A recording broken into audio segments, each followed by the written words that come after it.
Next देखिए, phenol formaldehyde resins. Okay, इस method से हम बेकेलाइट बनाते हैं। फिनोल्स वाले चैप्टर में भी मैंने आपको ये स्ट्रक्चर्स बना के दिखाए हैं, तो एक बार फिर से हम इनके बारे में बात करेंगे। और एज द नेम इंडिकेट्स, इसमें दो मोनोमर्स हैं, फिनोल एंड फॉर्मेल्डिहाइड, ठीक है। और ये दोनों आपस में कंबाइन करके बनाएंगे cross linked polymer, basically bakelite. Main हम बेकेलाइट की बात करने वाले हैं। ओके, अब देखो स्टार्ट कहां से हुआ। मेरे पास दो मोनोमर्स हैं, मोनोमर्स आर फिनोल और दूसरा है फॉर्मेल्डिहाइड, ठीक है। फॉर्मेल्डिहाइड को आप लिखते हो HC डबल बॉन्ड OH, और आप इसको लिखोगे HCHO। और फिनोल आप जानते हो बेंजीन रिंग के साथ OH, ठीक है। अब कैसे हमारे पास कंपाउंड बनेगा। सबसे पहले phenol, it will combine with HCHO, formaldehyde, phenol formaldehyde। तो यहां से एक H निकला, ये है HC डबल बॉन्ड OH। एक H जो उधर से निकला वो H यहां लगा तो कार्बन की वैलेंसी खाली, तो क्या बन गया CH2OH। तो या तो ऑर्थो पोजीशन के ऊपर आप जानते हो, या तो ऑर्थो पोजीशन के ऊपर लग जाएगा CH2OH, या फिर पैरा पोजीशन की हाइड्रोजन हटेगी और यहां लग जाएगा CH2OH। ओके, अब आप देखिए, अगर बेंजीन रिंग के साथ ये ग्रुप लगा हो, क्या बोलते हैं इसको, बेंजाइल। इसके आगे लग गया OH, तो ये बन गया बेंजाइल एल्कोहल, राइट। अब ये देखो, अगर आप इसको छुपा दें तो दिस इज बेंजाइल एल्कोहल, और ऑर्थो पे क्या लगा है, हाइड्रोक्सी, राइट। तो दिस इज, अब ये हमारे पास दो आइसोमर बन गए, इसे हम बोलेंगे ortho hydroxy benzyl alcohol. And this is para position, this is para hydroxy benzyl alcohol. अब देखो, अगर इन दोनों में से सिर्फ एक आइसोमर पॉलीमराइज करता है तो बनता है लीनियर पॉलीमर, और अगर ये दोनों मिक्स हो जाते हैं ऑर्थो और पैरा वाले, तब क्या बनेगा, क्रॉस लिंक्ड बेकेलाइट। ओके, तो सबसे पहले हम बनाएंगे novolac. Novolac is a linear polymer formed by polymerization of only one type of isomers, ठीक है, monomer, one type of monomer, right. अब देखो, ऑर्थो हाइड्रोक्सी बेंजाइल एल्कोहल और पैरा हाइड्रोक्सी बेंजाइल एल्कोहल, दोनों में से एक polymerise to form a linear polymer known as novolac, right.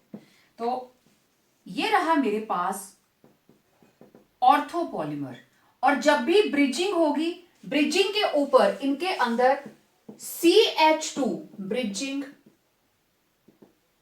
Take place. जब भी दो की कॉम्बिनेशन होगी, CH2 की ब्रिजिंग होगी। तो ये रहा हमारे पास N molecules of ortho hydroxy benzyl alcohol, ठीक है। इट विल अंडरगो पॉलीमराइजेशन,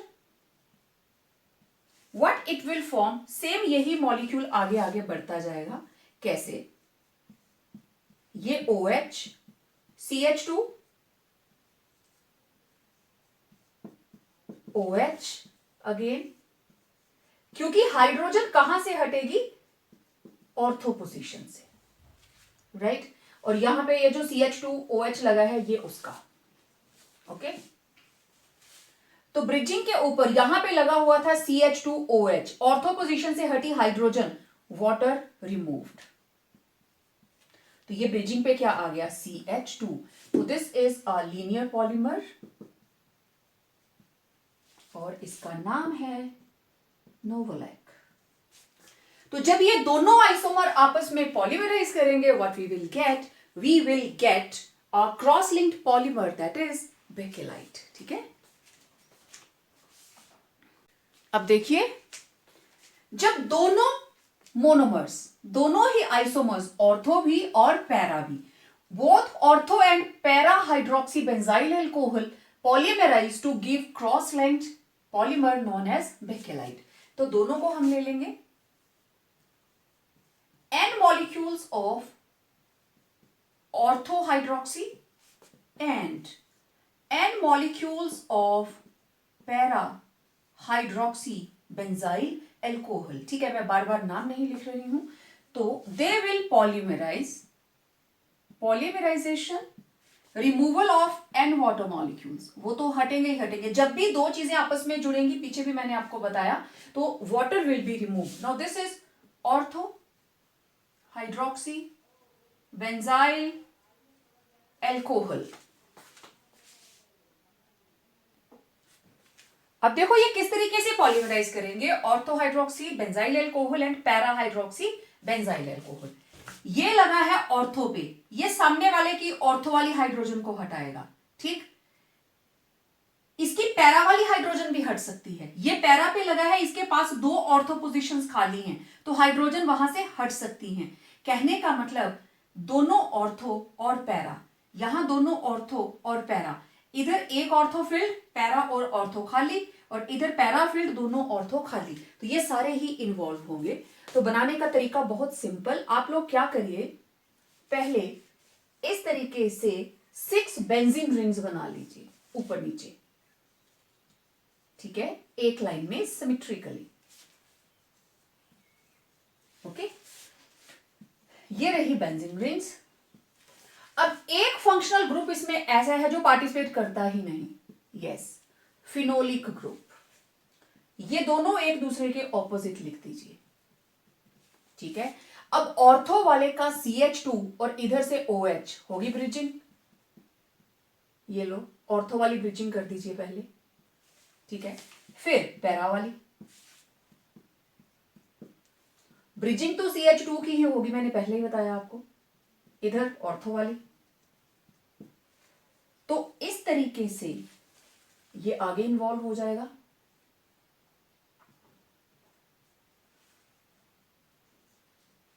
तो ये बन गया हमारे पास cross linked polymer. This is cross linked polymer और इसका नाम क्या है, यस, बेकेलाइट। बहुत ही स्ट्रॉन्ग पॉलीमर होता है क्रॉस लिंक्ड। हमारे स्विचेस, बर्तनों के हैंडल्स, वुडन फॉर्मिका, लैमिनेशन, बहुत जगह पे ये काम आता है। अभी इसकी यूजेस के बारे में भी हम बात करेंगे। तो आप ध्यान में रखना, जब एक ही आइसोमर पॉलीमराइज होगा तो we will get a small linear polymer, that is novolac, and when it will cross link we will get a very stable and strong bakelite. लेकिन बेकेलाइट की एक ही प्रॉब्लम है, इट इज थर्मोसेटिंग। आपको पता है thermosetting, bakelite is a thermosetting polymer, it is thermosetting. आपको पहले भी मैंने बताया, means it can not be, can't be recycled. इसको रिसाइकल नहीं कर सकते, यही इसकी प्रॉब्लम है। अब इसके यूजेस देखते हैं। यूजेस, सॉफ्ट बेकेलाइट, जब डिग्री ऑफ पॉलीमराइजेशन कम है तो these are used in making glue binding laminating wooden planks. लकड़ी के बहुत बड़े बड़े पीस जिनके ऊपर कोटिंग की होती है, लेमिनेशन की होती है, और वार्निशेस बनाने के लिए। ठीक है, और हाई डिग्री पॉलीमराइजेशन, उससे एक हार्ड वाला पॉलीमर बनेगा, दैट इज बेकेलाइट। और बेकेलाइट कहां कहां यूज करता है, कॉम्स बनती हैं, फाउंटेन पेन्स बनते हैं, बैरल्स बनती हैं, फोनोग्राफ रिकॉर्ड्स बनते हैं, इलेक्ट्रिकल स्विचेस बनते हैं, और हमारे घरों में जितने भी बर्तनों के हैंडल हैं they are also made up of Bakelite. Melamine resins, देखो मेलामाइन के अंदर दो हमारे पास मोनोमर्स हैं, एक है मेलामाइन, दूसरा है formaldehyde. Formaldehyde HC double bond OH, और ये रहा मेलामाइन का स्ट्रक्चर। बनाना बहुत आसान, पहले आप बेंजीन रिंग बना लीजिए, ऑल्टरनेट पोजीशन पे लगा दो नाइट्रोजन, बाकी तो as it is double bonds. जहां कार्बन लगी है, ये carbon carbon carbon, 6 positions, 3 are fulfilled by nitrogen, 3 are with carbon. Carbon के साथ आप लगाओगे NH2, this is melamine, right. हमने इसमें डाला फॉर्मेल्डिहाइड, तो इंटरमीडिएट क्या बनेगा, N, इधर भी N और इधर भी N, double bond double bond double bond. यहां पे 3 पोजीशंस, इधर है NH2। अब देखो एक फॉर्मेल्डिहाइड का मॉलिक्यूल हम ले रहे हैं, लेट इट बी NH2O, तो यहां से और ये formaldehyde minus water and it will form NHCH2OH, ठीक है। ये इसमें ऐड हुआ और इन्होंने बना लिया NH2 और CH2 HCHO, NH2 और फॉर्मेल्डिहाइड, ये बना NHCH2OH, दिस इज इंटरमीडिएट। अब इसको होना है पॉलीमराइज, तो देखो ये OH नेक्स्ट वाले मॉलिक्यूल के NH2 के साथ कंबाइन करेगा and what you will get,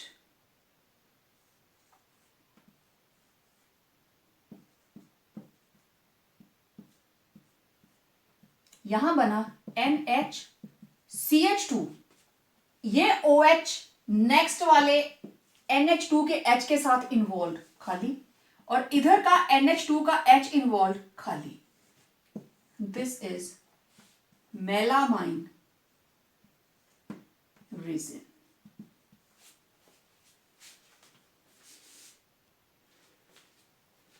This is polymer of melamine formaldehyde and इतना यूजफुल है, it is used in making unbreakable crockery, unbreakable crockery, ठीक है।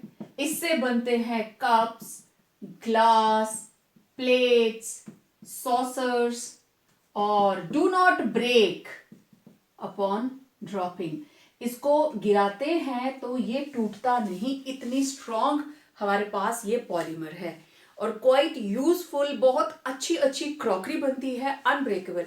एक तो थोड़ी हल्की सी होती है ना प्लास्टिक, क्रैक्स आ जाते हैं, इसमें क्रैक्स नहीं आते, तो इट वॉज मेलामाइन रेजिन्स। अब आपने इतनी तरह की क्लासिफिकेशन कर ली, एक और क्लासिफिकेशन हम पॉलीमर्स की करती हैं, that is homopolymer and copolymer.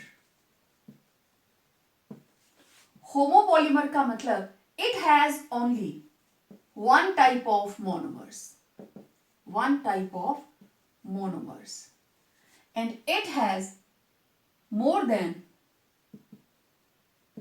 one type of monomers, ठीक है। एग्जाम्पल दूंगी आपको पता चल जाएगा, जैसे पॉलीथीन, सिर्फ इथीन के मॉलिक्यूल्स ही जुड़ते जा रहे हैं, पॉलीस्टाइरीन, ठीक है, PVC, टेफ्लॉन। अच्छा, टेफ्लॉन की एक मैं इंपॉर्टेंट बात बताती हूं आपको, टेफ्लॉन अगर 300 केल्विन तक आप हीट कर रहे हो नो प्रॉब्लम, अगर इससे ज्यादा टेम्परेचर हो जाता है, if temperature is greater than 300 kelvin, Teflon breaks, Teflon टूट जाता है। टूटेगा तो हमारा जो भी आप खाने की चीज बना रहे हो उसमें मिक्स हो जाएगा और उससे नुकसान होगा। तो जब भी आप टेफ्लॉन कोटेड और जो भी हमारे पास नॉन स्टिक कुकवेयर है, आप तवा, कढ़ाई, पैन जो भी यूज कर रहे हो, पहली चीज उसको खुरचना नहीं है कि उसकी कोटिंग वहां से हटे, खुरचना नहीं है, सॉफ्ट उसके साथ साफ करना चाहिए, गर्म पानी डाल के उसको साफ कर लीजिए। और दूसरा, उसको बहुत ज्यादा हाई हीट के ऊपर हीट नहीं करना है, बड़ा ज्यादा टेम्परेचर नहीं बढ़ाना है कि आपको जल्दी है तो आप उसको फुल फ्लेम के ऊपर गर्म किया जाओ, नो, ये थोड़े थोड़े टेम्परेचर के ऊपर काम करेंगे तो बेटर है, otherwise these polymers are very very harmful, it may be carcinogenic, cancer causing हो सकता है। तो be careful when you are playing with polymers और you are making something with polymers, specially in your kitchen. ठीक है, तो ये सारे के सारे एक ही पॉलीमर बार बार रिपीट होता है, right. Repeating unit is one type, और इसमें मोर देन टू टाइप। आपने आज किया टेरिलीन, ग्लिप्टल, है ना, देन नाइलॉन 6,6, तो इसके अंदर आपने एक से ज्यादा मोनोमर यूज किए, तो these are copolymers and these are homopolymers. ठीक है, ओके। Next is rubber. आपको पता है रबर कहां से बनता है? From the latex of rubber plant. बहुत से बच्चों ने रबर प्लांट अपने घर में लगाया भी होगा।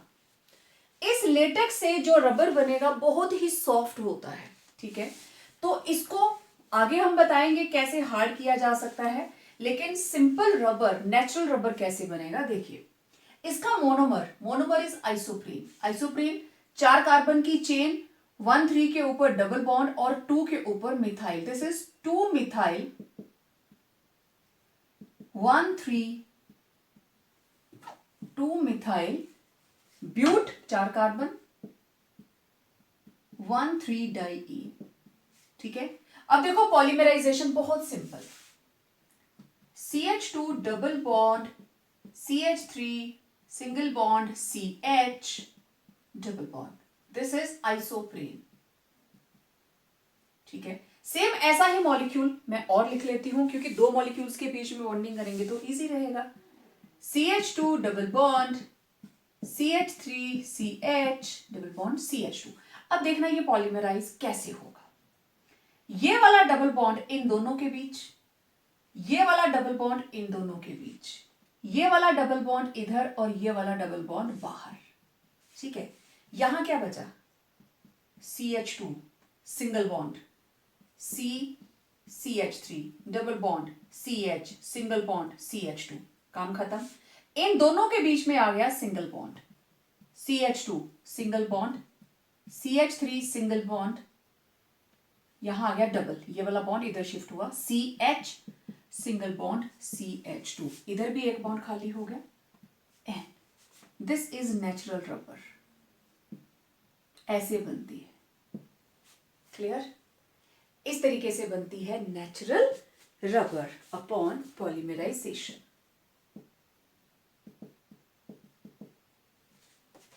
और आप इसको शो कर सकते हो with single molecule, CH2 double bond CH3 single bond CH double bond CH2, n molecules, ये वाला बॉन्ड बाहर शिफ्ट, ये वाला इधर, तो ये बन जाएगा CH2 CH3 double bond CH single bond CH2। आप चेक कर लीजिए, ऊपर सेम यही रिपीटिंग यूनिट आपको मिलेगी, एक रिपीटिंग यूनिट, दूसरी रिपीटिंग यूनिट। क्लियर? तो this is natural rubber. Natural rubber को आप क्या बोलोगे? पॉलीआइसोप्रीन, ऐसे बोलते हैं ना, पॉलीआइसोप्रीन, क्योंकि इसका मोनोमर क्या है? आइसोप्रीन, तो it will be polyisoprene. Okay, now what is vulcanisation of rubber? Natural rubber तो हो गया, क्या किया जाता है? जो हमारे पास नेचुरल रबर है उसमें सल्फर मिक्स करते हैं, उसको हीट करते हैं और उसकी जो क्वालिटी है वो इंप्रूव हो जाती है। ठीक है, अब उस रबर को हम बोलते हैं कोल्ड रबर। कोल्ड रबर इसलिए कि वो ज्यादा से ज्यादा हीट को रेजिस्ट कर सकती है, जैसे हमारी गाड़ियों के टायर, ठीक है, रोड के ऊपर चलते हैं, due to friction heat up हो जाते हैं, लेकिन कितने, एटलीस्ट 50,000 किलोमीटर तक एक बार के टायर जो है वो मूव कर सकते हैं। No, it was discovered by chance, serendipity, you know ना, serendipity is by chance discovery and it was discovered by Goodyear. Goodyear is a name of a scientist. आपने टीवी में एड देखी होगी गुडईयर टायर्स की। तो he was working in the lab and what he did, कभी कुछ add करता था इसमें नेचुरल रबर के लेटेक्स के अंदर, कभी कुछ ऐड करता था, तो उसकी क्वालिटी इंप्रूव नहीं हो रही थी। And one day he was working with, जैसे ही वो उठने लगा तो बाय चांस ऊपर रखा हुआ सल्फर उसका हाथ बजा, मटेरियल में गिर गया and he was so annoyed, keep this aside, I will work tomorrow, मैं कल काम करूंगा, आज मुझे इसके आगे काम नहीं करना है. And he left the laboratory. Next day when he come back to the lab, जो मटेरियल रात को खराब हो गया था उसने उसको जैसे ही उठाया और गुस्से से ऐसे फेंका, क्योंकि सल्फर तो वो डालता ही नहीं था, सल्फर तो बाय चांस उसमें गिर गई और उसने उसको थ्रो किया और वो चीज जो उसने थ्रो की वो बाउंस बैक होके उसके पास वापस आ गई. And he shouted in happiness and he discovered this process vulcanization of rubber. and next step was कि उसको अब कंट्रोल करना था कितना सल्फर डालना है और कितनी स्ट्रॉन्ग रबर उससे बनेगी. और आज के दिन में गुडियर एक ट्रस्टेड और बहुत बड़ी वर्ल्ड वाइड एक बहुत बड़ी कंपनी है जो टायर्स बनाती है. अब वल्कनाइजेशन में क्या करते हैं, मैंने आपको बताया क्रॉस लिंक्स ऑफ सल्फर बन जाएंगे, हम नेचुरल रबर को हीट करेंगे सल्फर के साथ. ये एक चेन, ये दूसरी चेन, ठीक. अभी मैंने इनमें बॉन्डिंग नहीं बनाई. अब देखना बॉन्डिंग किस तरीके से बनेगी. ये डबल बॉन्ड खुल गया, ठीक है. इस कार्बन के भी 3 बॉन्ड, इसके भी 3 बॉन्ड. सल्फर हमेशा डाइसल्फाइड लिंकेज के साथ ऐड होती है, बन गया क्रॉस लिंक. ओके, हमारे पास और भी तरीके हैं इनको आपस में जोड़ने के. ये आपस में ऐसे जुड़ गया और ये नेक्स्ट वाली जो हमारे पास चेन्स होंगी ये उनके साथ जुड़ गया.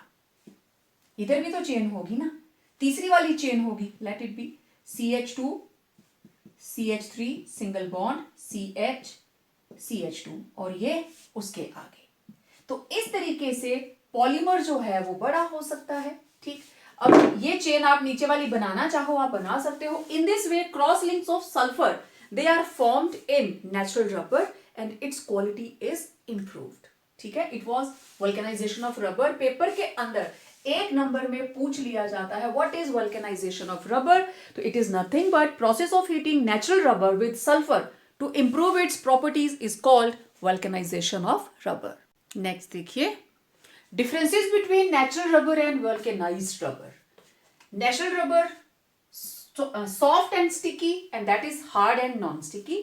इसकी टेंसाइल स्ट्रेंथ होती है कम और इसकी टेंसाइल स्ट्रेंथ है ज्यादा. इसकी इलास्टिसिटी लो, इसकी elasticity high. It can be used over a narrow range of temperature, just 10 degree से 60 डिग्री के बीच में आप इसको यूज कर सकते हो. And it can be used over a wide range, temperature की रेंज देखिए -40 से लेके 100 degree Celsius. Low wear and tear resistance, जल्दी टूट फट जाती है लेकिन ये आसानी से खराब नहीं होती. मैंने बोला था ना इसके टायर्स 50 किलोमीटर तक चल सकते हैं. It is soluble in solvents like ether, petrol, carbon tetrachloride. लेकिन vulcanised rubber it is insoluble in all the common solvents, ठीक है. अब बात करते हैं, ये तो नेचुरल और वल्कनाइज्ड. लेबोरेटरी के अंदर रबर कैसे बनती है, हम कितने रबर प्लांट्स को खराब कर सकते हैं. सो हमारे पास सिंथेटिक रबर है जिसको आप लेबोरेटरी में बना सकते हैं. नेक्स्ट देखिए सिंथेटिक रबर. लेबोरेटरी के अंदर हम रबर कैसे बनाते हैं, हमारे पास बहुत तरह की रबर्स हैं. सबसे पहले नियोप्रीन रबर. इसका monomer it is chloroprene. Same structure जो हमारे पास आइसोप्रीन का था, CH2 double bond C, CH double bond CH2. इधर मिथाइल, मिथाइल की जगह पे लग गया chloro. So this is chloroprene, sorry yes this is chloroprene, ठीक है. मोनोमर का नाम है क्लोरोप्रीन और जो रबर बनेगी that will be known as neoprene rubber. तो इसके हमने N मॉलिक्यूल्स लिए, इसकी करी हमने पॉलीमराइजेशन प्रोसेस, वही ये बॉन्ड इधर और ये वाला बॉन्ड इधर. तो ये बना CH2 single bond Cl double bond CH single bond CH2. Now this is neoprene और सिंथेटिक रबर. ये प्योरली लेबोरेटरी प्रिपेयर्ड है and it is superior to natural rubber क्योंकि it is very much stable in aerial oxidation. Air के अंदर जो oxygen है उसके साथ बिल्कुल भी ऑक्सीडेशन नहीं होती and also it is resistant to the action of any vegetable oil, mineral oils and other solvents.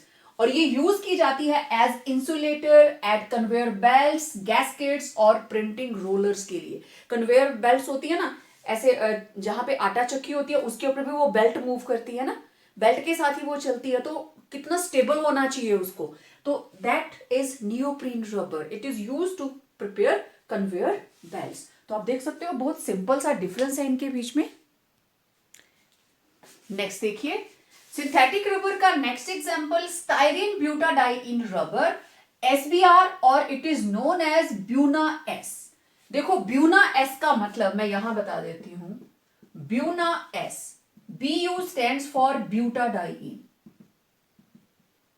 Na stands for sodium जो इसके अंदर कैटलिस्ट यूज होगा, and S stands for styrene, तो इट इज ब्यूना एस। तो simple दो monomers styrene and butadiene, butadiene और styrene, ब्यूटाडाइइन 3 times, styrene 1, 3:1 की ratio में लेते हैं, और there will be polymerization in the presence of sodium. देखो ये वाला बॉन्ड यहां, ये वाला यहां, और ये वाला बाहर।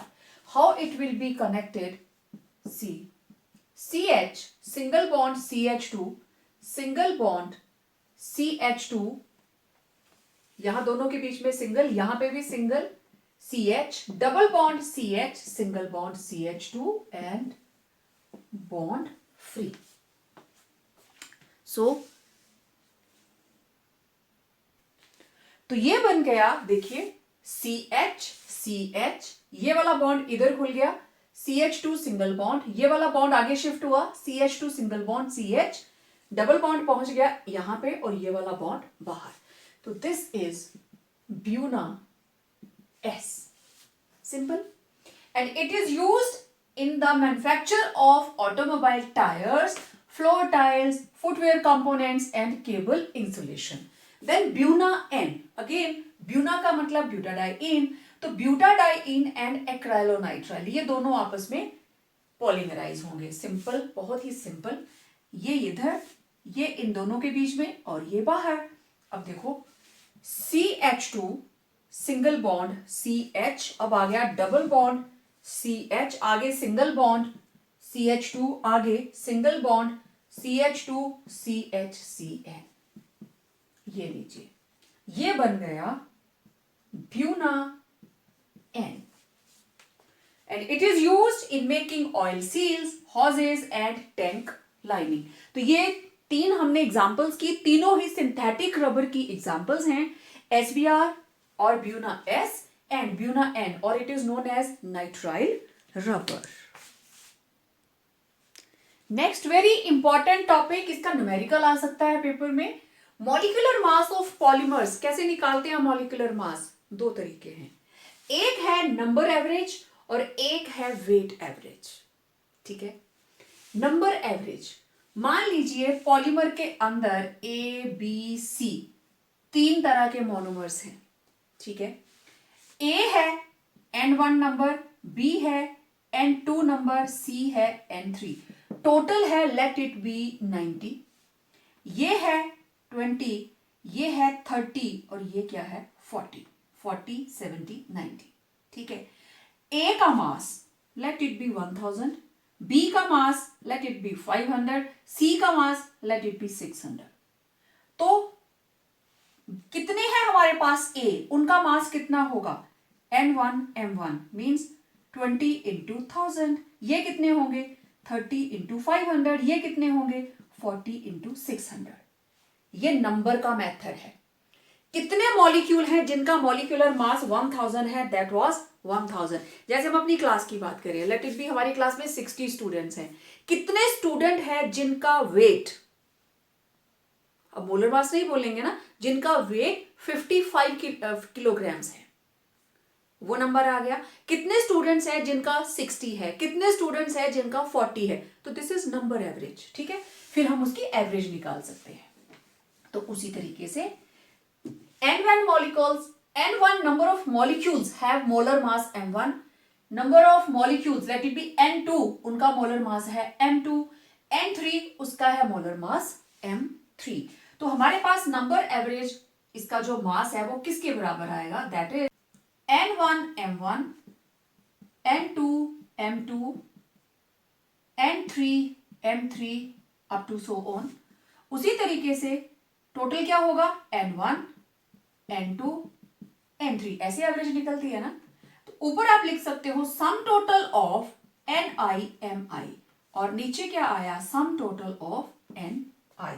So this is how number average method is used to calculate molecular mass of polymer. This is number average. Done.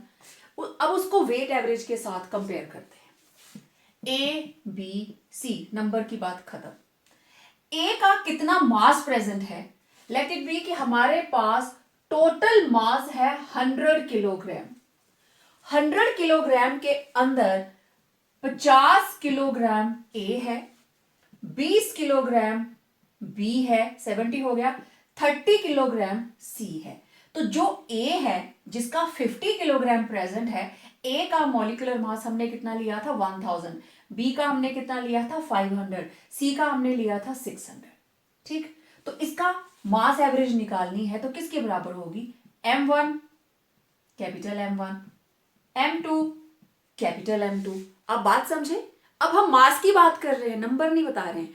कितना मास A का है, 100 किलो के अंदर 50 किलो तो A है, 100 किलो के अंदर 20 किलो तो B है, 30 किलो तो C है। अब हमें उनके भार से आइडिया लगाना है उनके मॉलिक्यूलर मास का। ठीक है, तो ये मैंने लिखा है, let M1 is the mass of species having molar mass M1, M2 का मोलर मास है M2, M3 का मोलर मास है M3। ये उनका मास प्रेजेंट है डिफरेंट स्पीशीज का। ओके, तो मास एवरेज या वेट एवरेज किसके बराबर होगा, M1 into M1 plus small m2 into capital M2 small m3 into capital M3 up to so on. नीचे क्या आ जाएगा, M1 M2 M3 so on. जैसे हमारे केस में नीचे क्या आना था 100, ठीक है, और ऊपर क्या आना था, हमने लिखा था 50 kilograms into 1000, then 20 kilograms into 500 plus 30 kilograms into 600।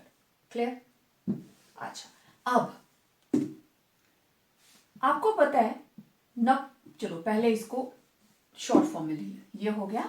अब देखिए वेट एवरेज को आप लिख सकते हो summation of M I capital M I summation of M I. ठीक है, okay, we know number of moles किसके बराबर होते हैं, given mass upon molar mass. ठीक है, इसका मतलब मोलर मास किसके बराबर आ जाएगा, नंबर ऑफ मोल्स इसके बराबर। तो गिवन मास, मोलर मास को इधर ले आइए। अब नंबर ऑफ मोल्स मैंने ले लिए n, गिवन मास ले लिया स्मॉल m, मोलर मास ले लिया कैपिटल M। तो स्मॉल m किसके बराबर आ गया, n इंटू m, और एम आई किसके बराबर आ गया, N I into M I. Any problem? No problem. तो इसको पुट कीजिए फर्स्ट इक्वेशन के अंदर, पुट इन फर्स्ट। चलो मैं इनके घर का थोड़ा सा जगह इस्तेमाल कर लेती हूं। पुट इन फर्स्ट, तो ये आ गया समेशन ऑफ मास एवरेज। अब इसकी जगह पे summation of n1 m1 small m i की जगह पे ni mi into capital m i upon, नीचे हमारे पास क्या है m i, उसकी जगह आप क्या लिखोगे ni m i। ओके, इधर ले आइए। तो ये मेरे पास आया weight average summation ni mi square upon summation of ni mi।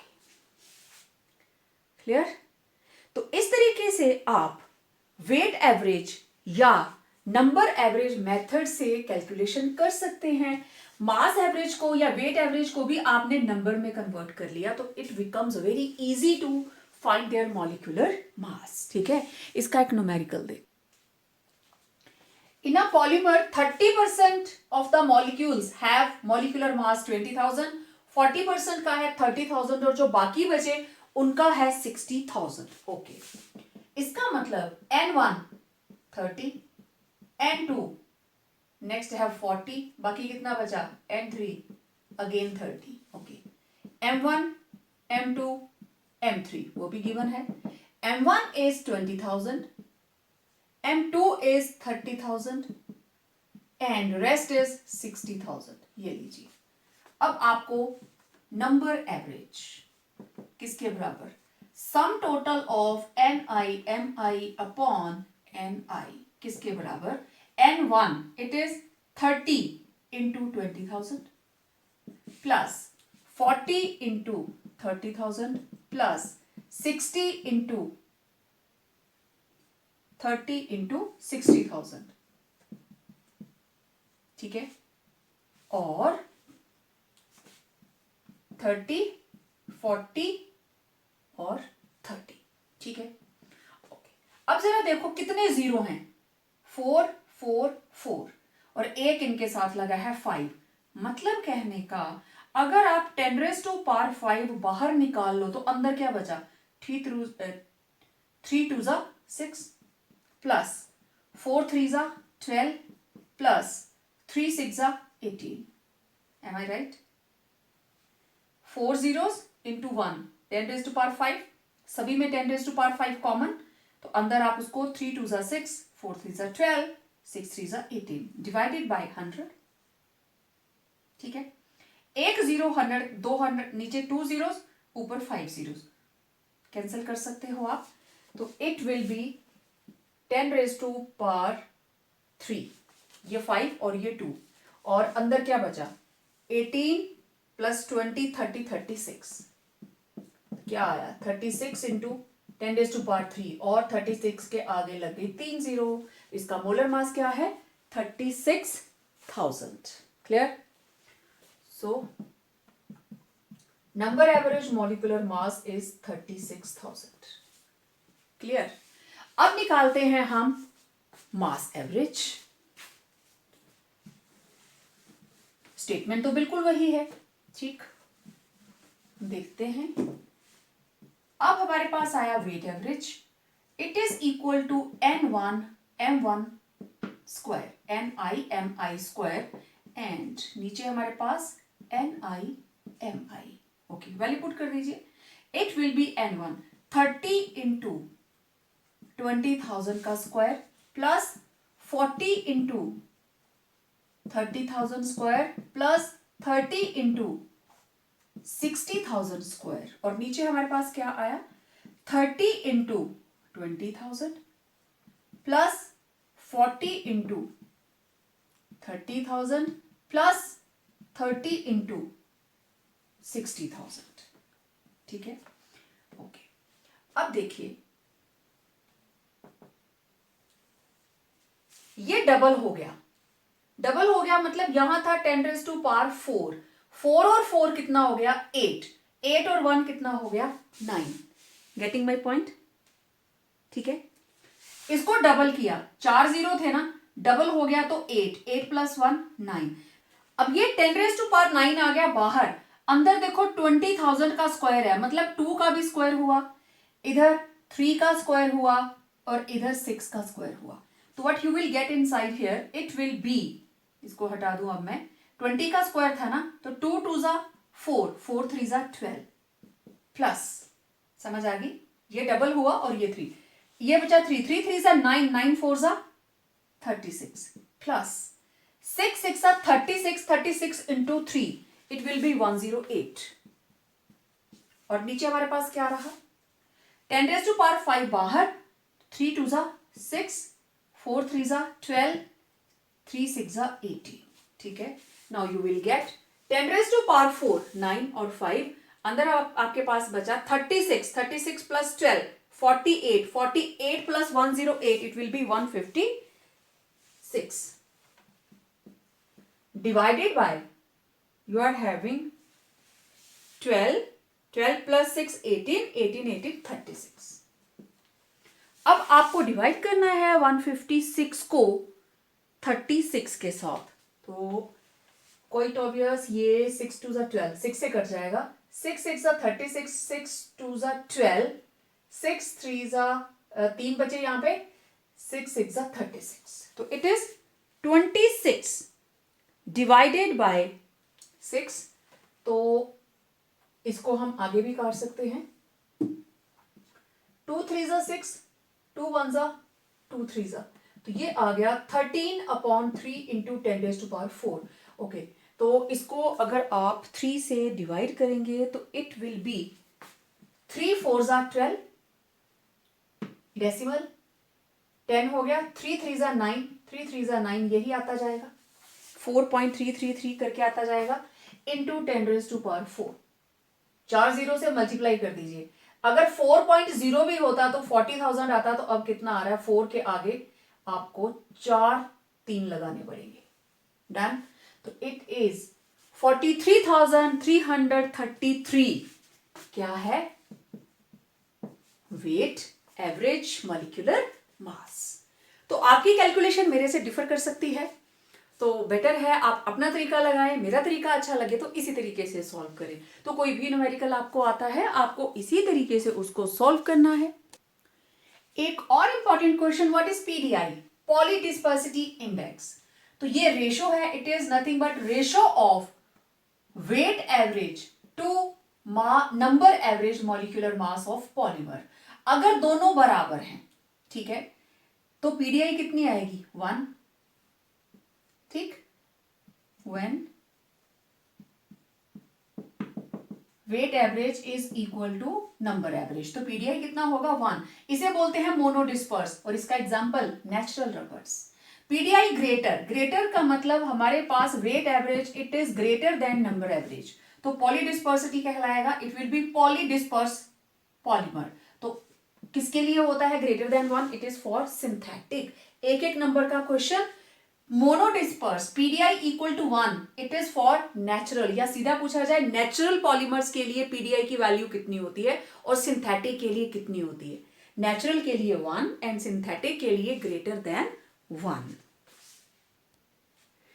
अब अगर आप लोग चाहते हैं कि एक ही पेज से आपका पूरे का पूरा पॉलीमर्स रिवाइज हो जाए, तो आप ये टेबल कंप्लीट कीजिए। इधर मैंने लिखे हैं नेम ऑफ पॉलीमर्स, ठीक है। मेरे पास अभी जितनी जगह थी मैंने उस हिसाब से लिस्ट बनाने की कोशिश की, तो आई कुड राइट 11 पॉलीमर्स।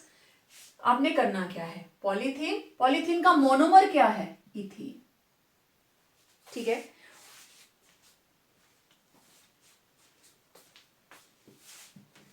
इसका मोनोमर क्या है, इथीन, और कैसे लिखते हैं आप उसको, CH2 डबल बॉन्ड CH2, इसका नाम है इथीन। और इसका स्ट्रक्चर कैसे बनता था, CH2 सिंगल बॉन्ड CH2, ऐसे। Polypropylene, CH2 double bond CH3, it is polypropylene, ठीक है। आपने मोनोमर लिख दिया, मोनोमर का नाम है प्रोपाइलीन। देखो पॉलीमर में पॉली लिखा है लेकिन मोनोमर में सिर्फ इथीन, पॉली हट जाएगा। और इसका स्ट्रक्चर कैसे बनता था, CH2 single bond CH3। PVC का था विनाइल क्लोराइड, इसके मोनोमर का नाम है विनाइल क्लोराइड।